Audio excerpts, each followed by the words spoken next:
Where we live, my family and I, is sufficient. It is peaceful and bountiful.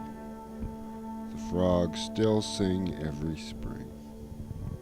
The well is deep and cold, and its water is the most refreshing drink on this good earth.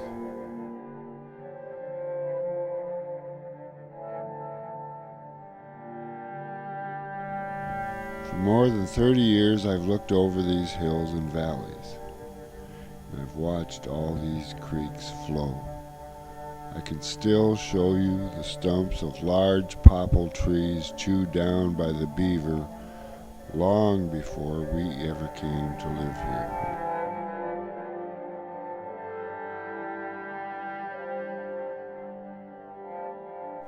I could show you the sites of old stills and barns and horse logging tools and dumps from back when this place was still truly remote.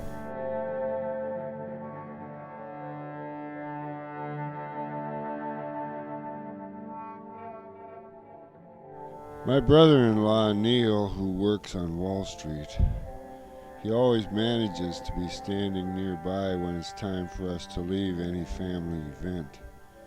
And he waits for the right moment, and he always asks, "Well, you going back to nowhere?" And if that were not the truth, then that would just be a joke. But this is nowhere.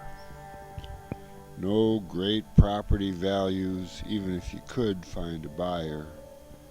No apparent vistas of dramatic beauty or reasons for tourists to leave the expressway. No lakes big enough to water ski on, and most shorelines are just rocks, loon shit, and cattails.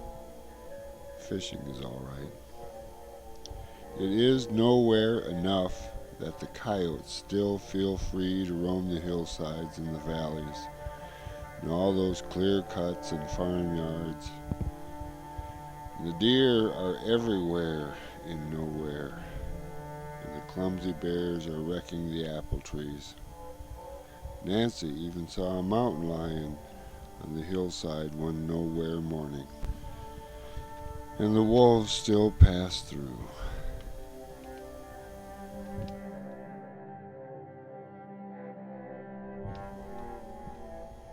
30 years ago, this valley felt considerably more remote than it does today. Most people would say it feels pretty damn remote now. Remote like nowhere. And they'd be right. But don't let anybody tell you that there is no peace in this world. Even though the hum of society has drawn up closer to nowhere, still has not overwhelmed it. Not here and nowhere. I have to finally accept the fact that I have strung together decades of peaceful nights and halcyon days. And to be anything less than grateful would be just foolish.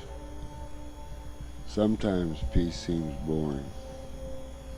And what a luxurious mystery that is.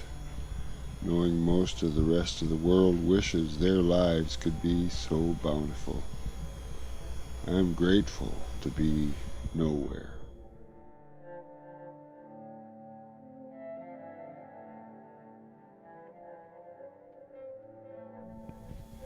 I've always believed that this place was largely protected by its geography. But in these fracking days, if there were reason to dig up these hillsides, I know that manifest destiny would overwhelm my memory and love of nowhere.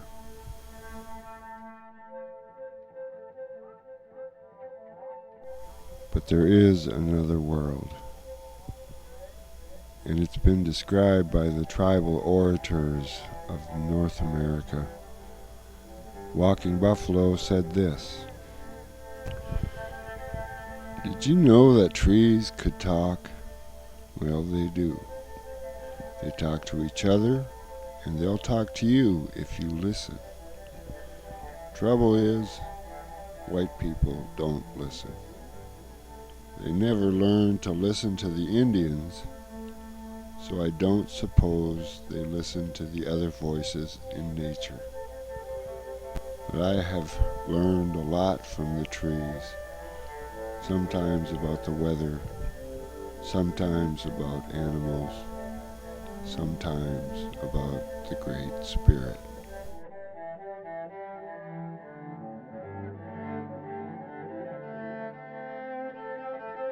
What do these tracks tell us? What went on here, unnoticed and without value, I suppose? Was it a battle or sex?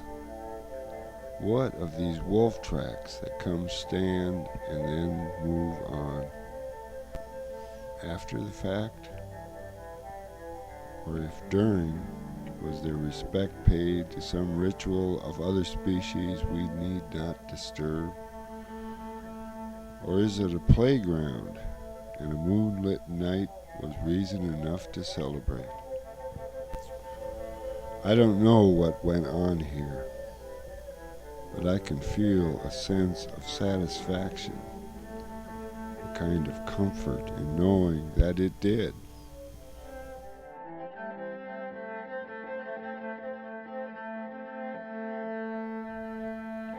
There's a very good chance that if I had not stumbled upon this site, still unspoiled, and likely to have occurred in the last 12 hours, it is very probable that no human being would have seen or known that it ever occurred.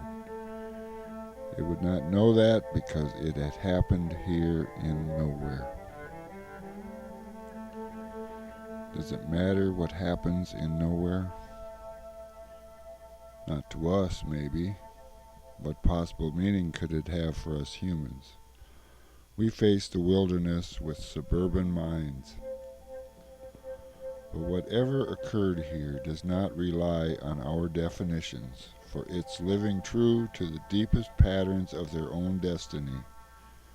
And we humans are no different to them than bad weather, and we are treated the same.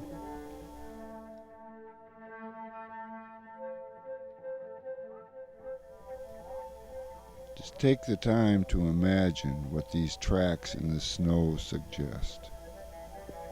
Imagine a moonlit and silent landscape, except for that carnival of wings and celebration.